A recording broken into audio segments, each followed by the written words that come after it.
अस्सलाम वालेकुम दोस्तों, मेरा नाम है अली। मेरे साथ हमेशा की तरह मौजूद है दाऊद और आप देख रहे हैं इस वक्त क्रिकेट ओवर अली शो को। कैसे देख रहा बनता है दोस्तों, आप लोगों से बात करने जा रहे हैं। बात करेंगे आज आपसे टॉप ग्रीन न्यूज का सेगमेंट आज आप लोगों से शेयर करेंगे। नंबर 1 पे आप लोगों से बात करने जा रहे हैं, जो हमारे पास अपडेट आ रही है वही आ रही है कि सलमान भट्ट को निकाल दिया गया है। कैसा डिसीजन है ये, इस पर बात करेंगे। बात करेंगे सिलेक्शन कमेटी में उनकी जगह पे नए जो है आपको पता चल ही गया होगा एसएसपी को ऐड किया जा रहा है, ये कैसा डिसीजन है, इस पर बात करेंगे। बात करेंगे शर्जील खान को लेकर, क्या वो पाकिस्तान टीम में वापसी कर सकते हैं। अहमद शहजाद भी, इस पर बात करेंगे। और बात करेंगे काशिफ अली को लेकर, बहुत चल रहा है जी। काशिफ अली एक नई सेंसेशन है और आप बोला भी आज उन्होंने, क्या वो पाकिस्तान टीम में आ सकते हैं दाऊद साहब, इस पर भी बात करेंगे। तो अगर आप हमारे चैनल पर नए पहली बार आए, चैनल को आदमी सब्सक्राइब करें और साथ ही बेल आइकन भूलिएगा। तो बात का आगाज करते हैं नंबर 1 खबर के साथ जो हमारे पास आ रही है। तो इस वक्त जो नंबर 1 खबर आ रही है दाऊद साहब, वो हमारे पास यही आ रही है कि आज सलमान भट्ट को वहाब रियाज साहब प्रेस कॉन्फ्रेंस करने आए थे। उन्होंने उनको जो है वो हायर करवाया था, बड़े करीब थे, उनके बड़े क्लोज फ्रेंड थे। उन्होंने आज उनको जो है वो ओहदे से फारिग भी कर दिया, निकाल दिया, क्योंकि बहुत ज्यादा क्रिटिसिज्म जो है वहाब रियाज को बर्दाश्त करना पड़ रहा था। अभी मैं दाऊद से ऑफ द कैमरा यही बात कर रहा था कि अब मुझे ये बताएं कि वहाब रियाज सलमान भट्ट के अच्छे दोस्त साबित हुए या बुरे दोस्त, क्योंकि जैसे ही उनको निकाला गया है उसके बाद उनकी वो जेल वाली तस्वीरें चल रही हैं, वो पुलिस उनको लेकर जा रही है, वो तस्वीरें चल रही है। मतलब उनको वो सारा मोमेंट दोबारा से आप कह रहे हैं कि जहन में दोबारा से रीमेक 13 साल के बाद। तो ये वहाब रियाज ने अच्छा किया या बुरा किया? आपको भी कोई ऐसा दोस्त तो नहीं जो ऐसी हरकतें करता है आपके साथ? नहीं, मैं वही बात कर रहा था कि आज वहाब रियाज ने सडनली बोला कि मैं 8:30 बजे प्रेस कॉन्फ्रेंस करूंगा, और फजूल में उनको सिलेक्शन कमेटी में लेकर आए थे। क्योंकि कल जब वो लेकर आए तो पाकिस्तान में तो मीडिया में तो इतना नहीं चला, मेन स्ट्रीम मीडिया में, लेकिन सोशल मीडिया में बहुत ज्यादा फैंस ने गुस्से का इजहार किया। क्योंकि सबका ये मानना था और उनका ये मानना था कि यार आपने अगर सलमान भट्ट को लगाने, आप किसी अंडर 16 की कोचिंग में लगा दें, कहीं और नीचे लेवल पे लगा दें, वो समझ आती है। लेकिन मेन नेशनल टीम की सिलेक्शन कमेटी का पार्ट आप मत रखें, क्योंकि वहां पर बाबर आजम, रिजवान, शाहीन जैसे प्लेयरों को भी सिलेक्ट करेंगे। सिलेक्ट करना गलत है ना। ये तो आप देखो, ये ऑनेस्टी का ये औहदा एक ऐसा होता है कि सिलेक्शन कमेटी में बड़े बड़े ऑनेस्ट लोग जो होते हैं वो भी इसका सिलेक्शन का हक अदा नहीं कर पाते। लेकिन अगर आप बेईमान बंदे कोई, ये इतनी ऑनेस्टी का ये एक सिलेक्शन कमेटी का जो आप कह लो कि काम होता है कि ईमानदार से ईमानदार लोगों के ऊपर सवाल उठते हैं कि भाई इसने उसको ज्यादा झुकाव था, ये ज्यादा उसकी तरफ बाइस था। तो एक जिसके ऊपर ऑलरेडी सवालिया निशान है, आप उस बंदे को कैसे इसका मेंबर बना सकते हैं? क्रिक इन्फो हो गया, ब्रिटिश मीडिया हो गया, वहां पे कल से अखबारों में ये छप रहा था सलमान भट्ट का ऑस्ट्रेलिया में पाकिस्तान टीम मौजूद है, वहां पे अखबारों में छप रहा है। ऑस्ट्रेलियन मीडिया जो है वो इस मामले में बहुत तेज है। कभी भी कोई टीम आती है उनके यहाँ देखना, उनकी मीडिया उसके लिए नेगेटिव रिपोर्टिंग करती है। हाँ, उन्होंने सलमान भट्ट को लेकर खबरें छापी हैं, ब्रिटिश में छापी हैं, इंडियन मीडिया तो आपको पता ही है, उन्होंने खूब छापा है। और अब फाइनली वहाब रियाज को और पीसीबी को प्रेशर में आ गए इतना ज्यादा कि उनको पता था। देखो, शर्जील और आमिर अगर खेल रहे थे ना तो वो कप्तान के अंडर लीडर नहीं थे, वो लीडर की क्वालिटी कप्तान भी नहीं थे। वो कप्तान, आपने तो कप्तान से ऊपर कर दिया, यानी कि आप उस सिलेक्टर के ओहदे पे ले आए कि वो ये डिसाइड करेगा कि बाबर रिजवान जैसे ईमानदार खिलाड़ी खेलेंगे या नहीं। तो ये गलत है, ये चीज नेगेटिव। इनको आराम देना चाहिए, इनको खेलना चाहिए, इनको नहीं खेलना चाहिए। ये आप इतना बड़ा अहदा आप नहीं दे सकते कि आप सिलेक्शन कमेटी का पार्ट उसको बना दें।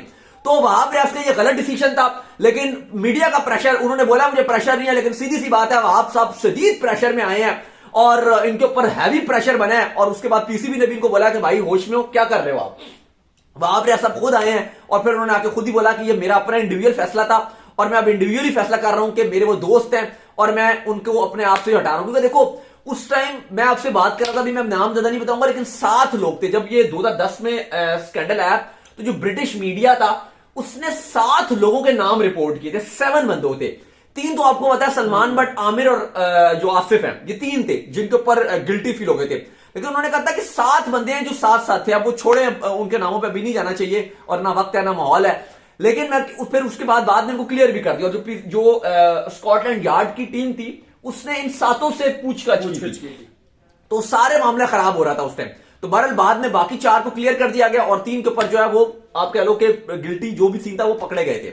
लेकिन ये आप उसके बाद अब देखो, बात हुई है कि ये लेकर आया, अभी इन्होंने दोबारा प्रेस कॉन्फ्रेंस की, दोबारा फैसला किया कि सलमान भट्ट हट रहे हैं। और अब हर कोई भी आप वेबसाइट खोल लो, कोई भी आप सोशल मीडिया खोल लो, अब तो इवन टीवी में भी ये चीजें चलना शुरू हो गई हैं कि भाई हर जगह वो सलमान भट्ट को पुलिस पकड़ के लेके जा रही है, जेल में लेके जा रही है, और वो उनकी वायरल हो चुकी हैं तस्वीरें। और दोबारा से जब उनको सोशल मीडिया में आ चुके हैं और दोबारा से वो जो 2010 की जो भी एक इंसिडेंस था, इतना शदीद और इतना बदतरीन वो इंसिडेंस था, मुझे आज भी याद है, एक एक आंखों के सामने वो चीज है, बहुत ही पेनफुल चीज थी और वो दोबारा से वो सबके सामने रिवाइव हो गई है। लेकिन खैर डिसाइड ये कर लिया है, वहाब रियाज ने कहा है कि अब असद शफीक जो है, इवन सवाल किया गया कि क्या वो करंट खिलाड़ी भी खेल रहे हैं तो क्या उनको खेलना चाहिए था, अभी वो टेस्ट में आपने कंसिडर नहीं किया। बहरहाल उन्होंने कहा कि मेरी उससे काफी डिटेल में बात हुई है और अब वो 1 जनवरी से जो है वो सिलेक्शन कमेटी का पार्ट होंगे और वो पाकिस्तान टीम की सिलेक्शन कमेटी का पार्ट रहेंगे। कामरान इकमल हो गए, ये आपके रऊफ इफ्तिखार अंजुम हो गए और अब असद शफीक, सलमान बट को असद शफीक ने जो है वो रिप्लेस कर लिया और वो ये संभालेंगे। मेरे ख्याल से एक अच्छा फैसला किया। देखो सलमान बट का, मैं और अली ऑफ द कैमरा भी बात करते रहते हैं कि सलमान बट का क्रिकेटिंग माइंड बहुत अच्छा अच्छा ब्रेन है, कोई बुरी बात नहीं है इसमें। जब वो कप्तान थे उस टाइम भी उनका माइंड बहुत अच्छा था, ऐसा प्लेयर भी वो अच्छे थे, ओपनर भी अच्छे थे, हर लिहाज से अच्छे थे। लेकिन जो उन्होंने किया उसके बाद आप उनको लीडरशिप की क्वालिटीज में तो नहीं ला सकते। देखो मेरा तो ये मानना है, लोग कहते हैं आप माफ कर दो, बिल्कुल आप उनको माफ कर दो, आप बिल्कुल उनको माफ कर दो, आप उनको कोई छोटा मोटा औहदा भी दे दो, लेकिन उसके हिसाब से कोई कोचिंग में लगा दो, टीवी पे वो बैठे होते हैं, हम ये नहीं कह रहे किसी का रोजगार बंद कर दो, लेकिन ये कह देना कि भाई उसको सिलेक्शन कमेटी में बैठा दो, भाई ये तो फिर आप बहुत ही अजीबोगरीब बात कर रहे हो। मेरा तो ये मानना है कि जो उन्होंने किया, उन्होंने आमिर का प्रीमियम साल खा लिए, वो प्रीमियम साल जो पाकिस्तान की बात करो, आसिफ का बात करो, आसिफ और आमिर मिलके मुझे अभी स्टिल फील होता है कि 2011 का वर्ल्ड कप हमें जितवा देते, आराम से जितवा देते। 2011 का वर्ल्ड कप को बड़ी बात ही नहीं थी, आमिर और आसिफ। और आपका स्पिन डिपार्टमेंट उस टाइम वर्ल्ड नंबर 1 था, शाहिद आफरीदी, उमर गुल, शाहिद आफरीदी, सईद अजमल और मोहम्मद हफीज, ये 3 आपके स्पिनर थे। और पेसर में आसिफ और आमिर अगर मिलकर डालते प्लस आसिफ, आमिर और उमर गुल, और चलो शोएब हो गया, वहाब हो गए, ये कोई सी इंजरी होती तो खेलते, वरना वहाब और आपका बेशक वहाब ने 5 आउट किए थे, लेकिन वहाब और आपके ये जो शोएब अख्तर, आसिफ, आमिर ये बेंच भी हो जाते। लेकिन जो मेन आपके 3 प्रीमियम बॉलर थे, उमर गुल आपके आफरीदी के बाद सेकंड लीडिंग विकेट टेकर थे वर्ल्ड कप में पाकिस्तान की तरफ से, कोई 15-16 विकेटें ली थी। तो भाई आप देखो ना, फास्ट बॉलिंग में आमिर, आसिफ और आपके पास उमर गुल, इन 3 का ट्रायो, और प्लस आपके पास जो है वो स्पिन में Saeed Ajmal unplayable, Afridi wicket taker, leading wicket taker थे, और प्लस मोहम्मद हफीज का इकॉनमी वाला तड़का, तो बेस्ट बॉलिंग से भी बेस्ट बॉलिंग थी। स्टिल पाकिस्तान ने वर्ल्ड कप में बहुत अच्छी बॉलिंग की थी, लेकिन अगर एक और ही तड़का आ जाता तो बहुत ही अच्छा हो जाता। लेकिन बहरहाल जो भी है, नुकसान बहुत पहुंचा है, आप उनको लीडरशिप वाले रोल में नहीं दे सकते, ना आप उनको कप्तान बना सकते हो।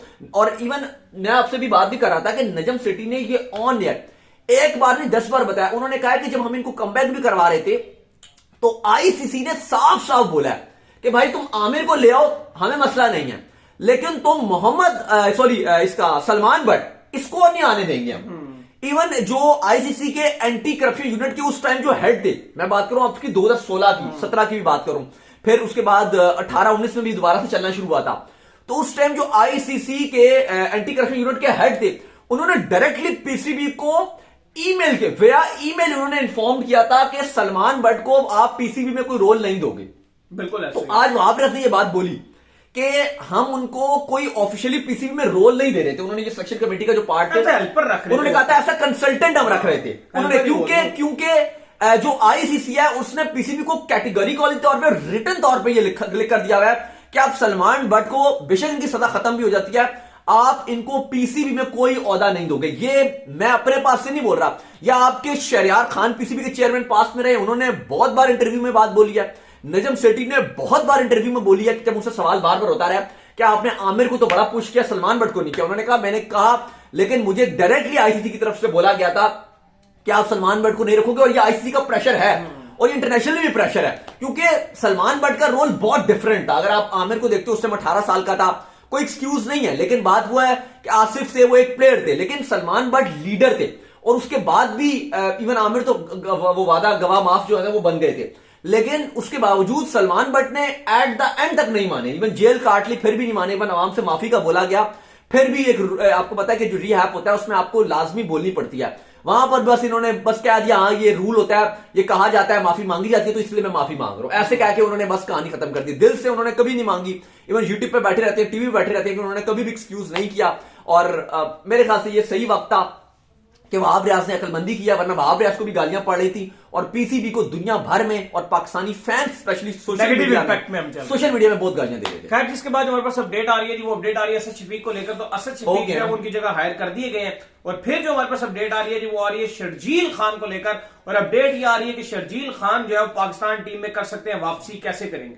देखो आज भी वहाब रियाज अभी प्रेस कॉन्फ्रेंस में आए हुए थे, तो उनसे सवाल किया गया, अहमद शहजाद भी अभी अहमद शहजाद का सवाल किया गया तो उस पर बाबर ने थोड़ा गुस्सा भी हो गया, एकदम से उन्होंने अहमद शहजाद के स्टैट्स बता दिए कि इतने 18 मैच खेले हुए हैं, इतने इतने रन बनाए हैं, ये किया फलाना किया, एकदम से उन्होंने गुस्से में आके बताया। उन्होंने कहा कि देखो फिर साहिबजादा फरहान से वाले से भी बात की, उन्होंने कहा कि सेंट्रल कॉन्ट्रैक्ट में उसने कहा कि मैंने उसको बताया कि पिछले सीजन में आपके इतने रन नहीं किए, टेस्ट में भी क्यों नहीं पिक हुआ वो भी बताया, क्योंकि अभी आपके ओपनर सेटल्ड है। अहमद के वाले से उन्होंने कहा कि अहमद शहजाद अच्छी परफॉर्मेंस दिखाते हैं तो जरूर हम उनको कंसिडर करेंगे। अब वहाब रियाज कल जा रहे हैं कराची, जहां पे आपका नेशनल T20 कप जो है वो चल रहा है टॉप 8 टीम्स के दरमियान। अब वहां से आपकी जो दौरा है न्यूजीलैंड के लिए टीम पिक होनी है, वो भी होनी है। अब लोग बहुत सवाल पूछ रहे हैं कि क्या शर्जील खान पाकिस्तान की T20 टीम में वापसी कर सकते हैं।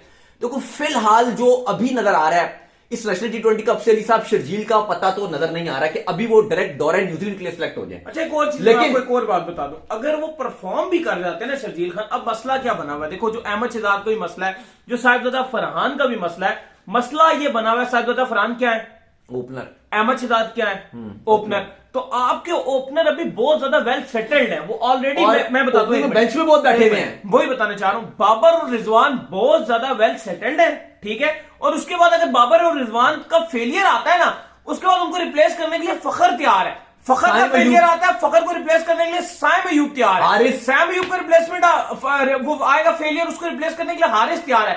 तो अगर जो आपके ओपनर है उस नंबर पर तो स्लॉट आपके लिए बहुत मुश्किल है। जो मुझे पर्सनली स्लॉट नजर आती है T20 में, जो हमेशा पाकिस्तान टीम में खाली रहती है, वो हार्ड हिटर और ऑलराउंडर की खाली रहती है। हाँ, और वो अभी भी खाली है। कासिम अकरम के पास बेहतरीन अपॉर्चुनिटी है, कासिम अकरम की अपनी जगह बनाए और स्पिन ऑलराउंडर इमाद के जाने उसके लिए इस टाइम बहुत मौका है, जैसे शादाब को रिप्लेस, नवाज को रिप्लेस वो कर सकता है इस टाइम। अब हार्ड हिटर इफ्तिखार ठीक है, उनकी फॉर्म अच्छी है, लेकिन ऊपर नीचे चलता रहता है। ओपनिंग में तो ये लोग बहुत रिलायबल चल रहे हैं अभी। नहीं, ओपनिंग है, हम समझते हैं कि अभी भी जो है ना वो आपके बाबर रिजवान में से एक बंदे को हटा देना चाहिए, लेकिन चूंकि जो पीसीबी में टर्म्स यूज होती है वो ये यूज होती है कि यार इसकी कितने 30-40 रन कर रहा है या नहीं कर रहा। अगर कोई ओपनर 30-40 रन कर रहा है, इंपैक्ट क्रिएट कर रहा है, नहीं कर रहा, वो अलग बात है, पक्का है। देखो अगर शर्जील को आप वर्ल्ड कप की बात करते हो ना कि क्या वो वर्ल्ड कप में आ सकता है, तो वर्ल्ड कप में आने का तरीकाकार है, अगर यही सिलेक्शन कमेटी रहती है, वहाब वगैरह रहते हैं, हाँ, तो बड़ा आसान तरीका है, वो ये है कि पीएसएल में आग लगा दो। पीएसएल एक ऑप्शन है शर्जील के पास कि वहां पर वो एक्स्ट्रा ऑर्डिनरी परफॉर्मेंस दिखाएं, क्योंकि कंपटीशन टफ होने वाला है। इस बार नेशनल T20 कप के जो यंगस्टर्स हैं, आपको रीजनल जो ट्रॉफीज हो रही है, इसमें जो जो परफॉर्मेंस दिखा रहे हैं वो सारे के सारे ड्राफ्ट में आ रहे हैं। एक शामिल हुसैन है, उनकी बड़ी हाइप चल रही है, हुनैन शाह है, लेकिन चलो शामिल हुसैन की बड़ी वाह वाह हो रही है, और राफे वगैरह हैं, ये वगैरह, ये भी अगर टीम में आ जाते हैं तो इनको भी आप कह लो कि पीएसएल की टीम में मौके मिलते हैं इमर्जिंग कैटेगरीज में, तो ये भी परफॉर्मेंस दिखा सकते हैं। तो शर्जील को सबसे पहले तो अपना जो नेशनल T20 कप है यहां पे ठीक है, यहां पे रन बनाए, अच्छे बनाए, ताकि अपने आप को कॉन्फिडेंस हासिल करें।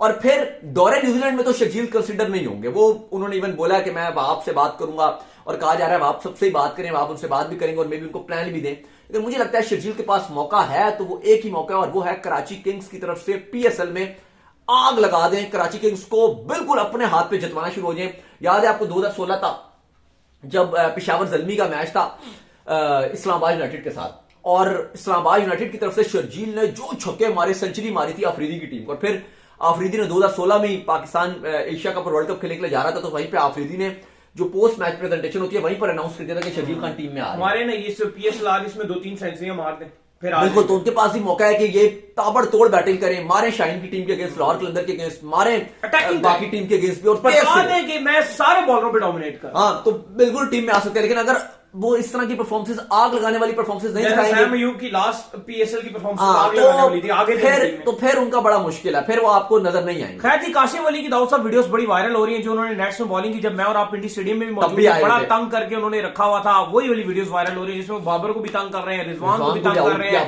बोल्ड भी कर रहे हैं, बॉल कभी इधर निकल रही है कभी उधर निकल रही है, इंटरव्यूज भी दे रहे हैं, वीडियोस बड़ी चल रही हैं। तो काशिफ अली एक ऐसा नाम है दाऊद साहब, क्योंकि आपके पेसर्स माड़े ही है, जो सीधी बात है। हारिस रऊफ की आप मुझसे ये ना कहें कि हारिस रऊफ पक्का हो गया, जो सिलेक्शन कमेटी है जो है हारिस रऊफ से की बड़ी नाराजगी है, तो काशिफ अली आपको देख सकता है दाऊद साहब। नहीं, अगर आप टेस्ट की बात करो तो वहां पे हारिस रऊफ तो टेस्ट में है ही नहीं, ओडीआई में भी बात कर, ओडीआई तो खेलना ही नहीं आपने एक साल तक, T20 में भी बात कर रहा हूं। चलो T20 में अभी काशिफ अली को कंसिडर नहीं किया जाएगा, वहां पे बहुत लंबी लाइन है, लेकिन जैसे नहीं सुनो कौन है पेसर, मैं आपको बताता हूं, के बाद पेसर नहीं था आपके पास, नहीं वो ओडीआई के लिए, T20 के लिए बहुत है। कौन है? जमान है, इंजर्ड होता, अगर होता सही होता, अब तो आ गया ना नसीम शाह, अब तो नसीम भी आ गया, आएगा तो पता चलेगा, खेलेगा तो अभी तो चलो अभी ये खिलाएगी रिएक्शन करे, भी ये यंगस्टर्स आएंगे ना, जैसे अभी आप देखो ना, एक अब्बास अफरीदी भी नीचे दाने में लगा, परफॉर्मेंस भी दे रहा है T20 अच्छा, में। पीएसएल में अगर जमान काशिफ भी अली है, आ गया और उसने एक्स्ट्रा परफॉर्म कर दिया फिर भी नहीं आएगा? हाँ, पीएसएल के बाद तो चांस है, पीएसएल में तो चांस है, लेकिन देख रहे बहुत अच्छी बॉल, लेकिन मैं आपसे जो बात करूं काशिफ अली की, वो मैं टेस्ट की बात कर रहा हूं। टेस्ट में तो पूरी टेस्ट में जगह आपके पास मौजूद है, वो तो प्रॉपर टेस्ट में आपके पास बॉलर भी पूरे नहीं है। मैं आपसे टेस्ट की बात करूं, शाइन की मुश्किल से बॉलर पूरे, शाइन की परफॉर्मेंस नॉर्मल है,